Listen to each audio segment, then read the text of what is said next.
I'm Professor Steve Keen, and welcome to the first episode of the Crypto Curmudgeon. There will be more if this video gets plenty of likes and maybe even dislikes. As they say in marketing, there's no such thing as bad publicity, which is why this video is being sponsored by Wall Street Memes.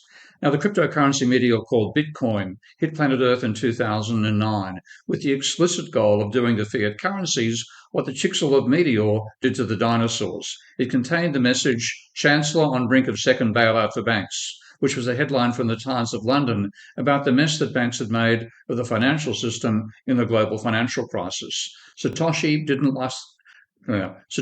trust the banks, and there we were in complete agreement. After all, I was one of the handful of economists who saw the 2007 financial crisis coming. Like Satoshi, I blamed the banks for causing it, but I blamed them for creating too much private debt rather than for having untrustworthy ledgers. I also didn't blame the government for creating too much fiat money, the opposite, in fact. Now, Bitcoin's big idea was that since you can't trust the banks, what the world needed was a trustless form of money, hence the open ledger, semi-anonymous protocol of Bitcoin. It was a form of money that didn't require you to trust a single ledger or a single source of money. Trustless exchange was going to blast the untrustworthy fiat dinosaurs into extinction. Yeah, right. Not in 65 million years, I thought. Even as Bitcoins boomed and crashed and boomed and crashed, the more I learned about cryptocurrencies, the more my skepticism grew that they could ever eliminate fiat money. Now, almost 15 years after the Bitcoin meteor, fiat currencies are still alive, if not well. All cryptocurrencies have really done is replace the who do you trust question with which do you trust. Now, I expected this would happen when I learned that Bitcoin's code was open source and that anyone could make their own clone of it and create another cryptocurrency. I guess that the planet fiat killer of Bitcoin would be replaced by a mostly harmless meteor shower of competing cryptocurrencies, and that's what's happened. The rise in the number of cryptocurrencies has been truly meteoric. The number has grown exponentially from just Bitcoin back in 2009 to 7 in 2013 and to over 20,000 today. This is a list of the top 20 as of September 17th, and the list is growing rapidly. New cryptocurrencies are spawning at the rate of about 15 per day.